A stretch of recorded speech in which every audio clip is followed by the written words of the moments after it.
안녕하십니까. 오늘은 우리가 건강과 영적 성장을 위한 그러한 수련법, 9천년의 역사를 가진 정통 단전호흡법에 대해서 말씀드리도록 하겠습니다. 많은 수련법이 있습니다만은 9천년 동안 내려오면서 정화되고 실증된 그러한 실제적인 그러한 효과를 낼 수 있는 좋은 수련법입니다. 그동안 제가 유튜브를 통해서 어느 정도 밝혀놓긴 했지만 좀 전문 용어가 많고 어려운 점이 있었다라는 그런 말씀이 계셔서 이제부터는 이론과 실습을 차근차근 해 나가는 참여식 그러한 수업을 여러분들께 공개하려고 합니다. 네, 그러면 준비한 슬라이드를 보시도록 하겠습니다. 건강과 영적 성장을 위한 9천년 역사의 단전호흡의 비밀, 이렇게 되겠습니다. 단전호흡법은 고대로부터 이 동북아시아에 내려오던 그런 수련법입니다. 우리나라를 중심으로 해서 중국과 일본, 여기에 대표적으로 많은 그런 단전호흡법들이 있었습니다. 특히 무술을 하거나 이런 분들이 많이 이걸 사용을 했습니다만은 원래 원류는 우리 민족의 정통 수련법으로서 몸과 마음을 같이 닦아는 것이죠. 동양에서는 몸과 마음을 같이 하나로 보았기 때문에 몸 수련뿐만 아니라 마음 수련도 겸하는 그런 수련법인 단전호흡법, 단전행공법, 이런 것이 되겠습니다. 그래서 이런 인류 역사를 통해서 건강과 영적 성장을 위한 심신수련의 정수가 바로 우리 민족이 수련하던 수련법이 되겠습니다. 그럼 단전호흡법이 무엇이냐라는 것인데, 고요한 상태에서 단전 부위로 호흡하는 것입니다. 그래서 우리가 호흡이라는 것은 공기를 들이마시고 내쉬는 것이죠. 그래서 여기서 지금 이 슬라이드에서 보시다시피 이렇게 앞뒤로 밀고 당기는 호흡을 하는 겁니다. 뒤에서부터 앞으로 밀고 또 앞에서부터 뒤로 당기고 하는 단전 부위를 이 기회열 중심으로 해서 밀고 당기는 것이 일반적인 단전 호흡입니다. 그래서 이 단전 호흡을 잘 사용을 하면은 힘이 좋아지고 초능력이 생기고 깨달음이 얻어진다 라고 얘기를 합니다만은, 저는 초능력이나 이런 것보다도 건강과 깨달음, 영적 성장에 대한 것에 초점을 맞춰서 말씀드리도록 하겠습니다. 지금 말씀드린 바와 같이 우리가 호흡을 하게 되면 이 파란 게 공입니다. 공은 이 산소나 질소, 이산화탄소 이런 것들입니다. 이런 것이 폐에서 산소를 흡수해서 우리 몸의 각 곳의 세포에 산소를 공급하게 되는 것입니다. 아주 중요한 작용입니다. 그런데 그거 말고도 또 하나가 있는 것이 노란 게 내려오는 것이 있습니다. 대기 중에 있는 기입니다. 공은 횡격막을 이하로 내려오지를 못합니다. 근데 횡격막 이하로 내려오는 것이 있습니다. 투과돼서 내려오는 것이 이 기입니다. 이것이 횡격막 이하의 아랫배 하단전에 모이게 되어 있는 거죠. 이게 기라는 것이죠. 그래서 이 기를 잘 활용하면, 물론 공도 잘 활용을 해야 되겠습니다만은, 그러면은 우리가 아주 극치적인 체력과 정신력을 얻을 수가 있다라는 얘기가 되겠습니다. 근데 이 단전호흡이 뭐가 다르냐? 기존의 단전호흡하고 다른 기공에서 쓰는 단전호흡도 있고 무술에 쓰는 단전호흡도 있는데, 왜 정통 단전호흡이냐? 첫 번째로 9천년 실증으로 검증되고 비전으로 전승되어 내려왔습니다.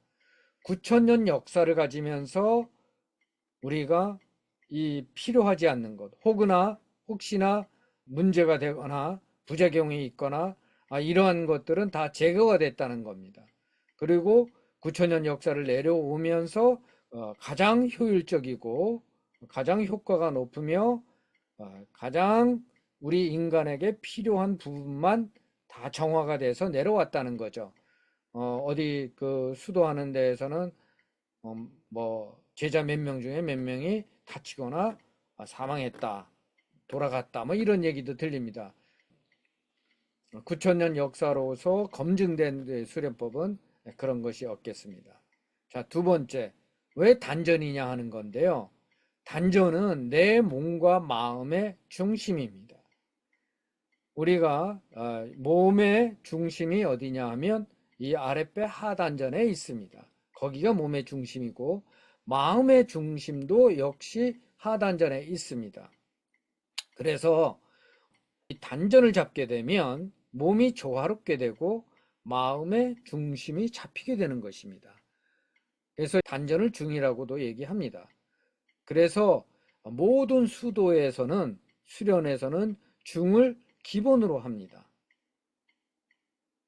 중은 불성지 이명이요 중은 희노애락의 미발이라고 했습니다. 즉 중은 감정이 생기기 전의 자리이며 깨달음의 자리다라는 그런 말씀이죠. 그래서 여기서 말씀드리는 단전 수련법은 단전 호흡법은 철학적 접근이 아닌 실증적인 체득법입니다. 단전 호흡을 함으로써 한의학적으로 보면 기운이 잘 쌓여서 건강해지고 또 마음 또한 중심이 딱 잡힌다는 얘기가 되겠습니다. 그래서 단전 호흡을 하는 것이 바람직하다라는 겁니다. 세 번째로 내 몸을 다스려주는 모든 기운의 뿌리가 단전에 있습니다. 단전의 모든 경락들, 기운이 흘러다니는 길이 경락이죠. 그래서 단전의 기운을 모으게 되면 우리 경락들이 조화롭게 돼서 아주 기운이 잘 순환하게 됩니다. 그렇게 됨으로써 기운찬 생활을 하게 되죠. 그리고 몸과 마음이 조화롭게 됩니다. 그로 인해서 면역력과 자연 치유력이 올라가는데 이것은 나중에 말씀드리도록 하겠습니다. 또한 단전의 기운이 잡히면 중이 잡히게 됩니다. 아까도 말씀드렸습니다마는 중이라는 것은 내 감정이 생기기 전의 자리이고 또한 불성, 즉 깨달음의 자리입니다. 그로 인해서 깨우침이 있게 됨으로써 영적인 성장을 하게 되는 것입니다. 그러나 종교가 아니기 때문에 각각의 종교를 생활하시는 분들은 그 종교 생활에 도움이 될 수 있는 그러한 영적 성장이 되겠습니다. 자, 그러면 오늘 주로 얘기할 것은 뭐냐면 내가 명상을 하려고 하면 아니면 수련을 하려고 앉아 있으면 잡념과 감정으로부터 끄달리게 됩니다. 끊임없이 오늘 뭐 해야 되는데 뭔 다른 생각, 뭐 가스는 켜고 왔는가, 문은 잠그고 왔는가, 이런 잡념들이 막 들어오기 시작합니다. 또 가만히 있으면 억울하고 슬프고 외롭고 힘들었던 그 감정들, 억눌러 놨던 그런 감정들이 올라오게 됐습니다. 이 잡념과 감정으로부터 자유로워야 내 몸도 마음도 편안해지는 겁니다. 잠도 잘 오겠죠. 자, 이거를 고요한 상태라고 합니다. 잡념과 감정으로부터 자유로워지는 상태, 그 상태가 고요한 상태를 정심이라고 합니다. 고요할 정자, 마음심자를 썼죠. 즉 몸과 마음이 편안한 상태인데 몸은 편안하게 이완돼서 어디에 구속되어 있지 않는 상태죠. 그리고 마음은 생각과 감정으로부터 자유로운 상태가 되겠습니다. 자, 깊은 명상에 들려면 어떻게 해야 될까요? 바로 이렇게 정심에 들어야 합니다. 저 흔들 의자에 앉아 있다고 생각해 보십시오. 고요한 산천, 아주 바람도 적당히 불고 덥지도 않고 춥지도 않는 그러한 상태, 아주 편안한 상태입니다. 저 흔들어 의자에 편안히 앉아 있다고 생각해 보십시오. 내 몸이 편안해지는 걸 느낄 겁니다. 이와 같이 고요한 상태에 들어야 생각과 잡념으로부터 자유로워지겠죠. 자, 바이카로를 한번 보십시오. 바이카로를 바라보면서 이렇게 앉아 있는 사람들은 어떻겠습니까? 무심에 들게 됩니다. 근데 무심에만 들게 되면 허무에 빠질 가능성도 있습니다. 빠질 수도 있습니다. 그래서 거기에 광명심이 있어야 된다는 얘기입니다. 그래서 고요함이라고 하는 것은 무심과 밝은 마음, 광명심을 말하는 겁니다. 그러면 무심에 대해서 먼저 알아보도록 하겠습니다.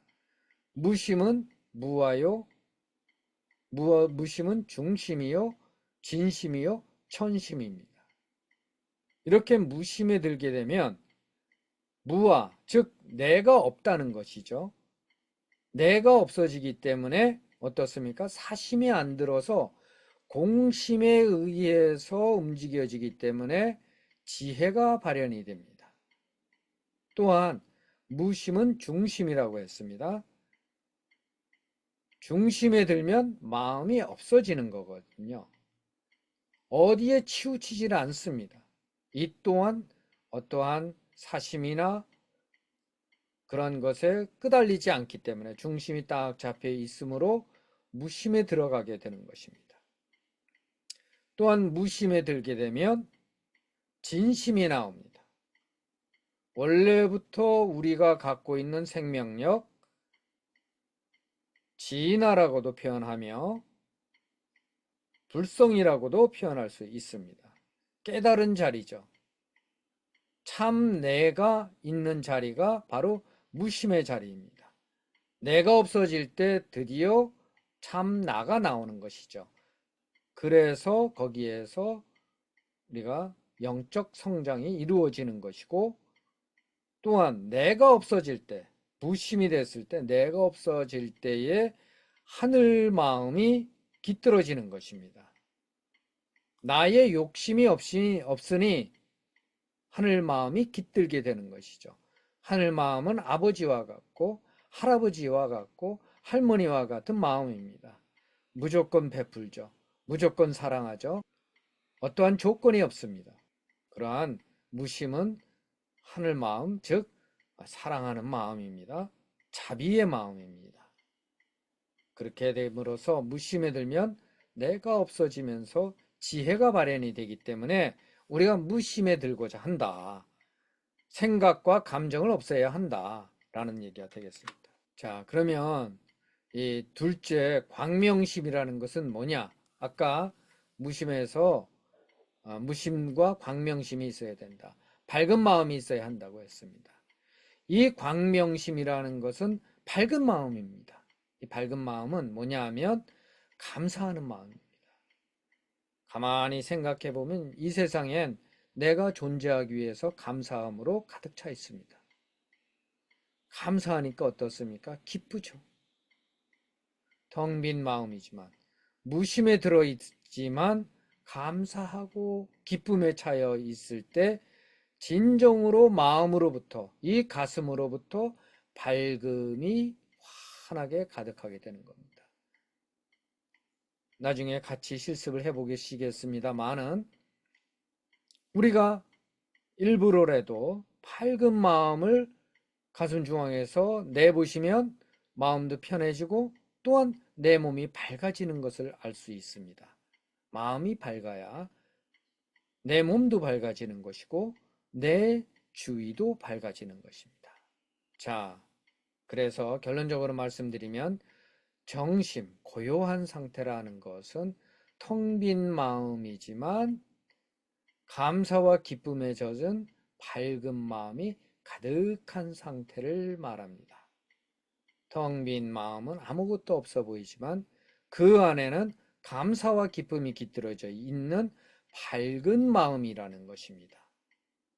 그것이 바로 고요한 상태, 정심의 상태이다라는 말씀을 드리는 것입니다. 여러분들께서 단전호흡을 하는 데 있어서 가장 기본의 자세, 어떠한 수도이든지 간에 가장 기본의 자세는 바로 텅 빈 마음으로 감사와 기쁨에 젖어서 밝은 마음을 내는 것입니다. 한번 환히 웃어보십시오. 여러분 편안히 눈을 감으시고 호흡에 마음을 집중하시다 보면 마음이 비워지게 되어 있습니다. 그러면서 내가 이 세상에 존재하게 됨에 감사한 마음을 내보십시오. 그런 마음, 그러한 것들이 감사한 일들이 너무 많습니다. 숨을 쉴 수 있음에 감사하고 내가 오늘 여기에 앉아 있음에 감사하고 그러니 내 생활이 감사하고 그러니 내 주위가 감사하고 기쁨에 젖을 수밖에 없고 그러다 보니 내 마음에서 밝음을 냈을 때에 비로소 내가 환한 광명심에 젖은 밝은 상태가 되는 것입니다. 이론에 대해서는 이렇게 말씀을 드렸고 지금까지 강의한 내용은 지금 나가는 이곳으로 연락을 하시면 다 지도를 받으실 수 있고요. 또한 인터넷으로 줌으로도 참여가 가능하시니까 문의하시면 상세히 알려드리도록 하겠습니다. 네, 감사합니다.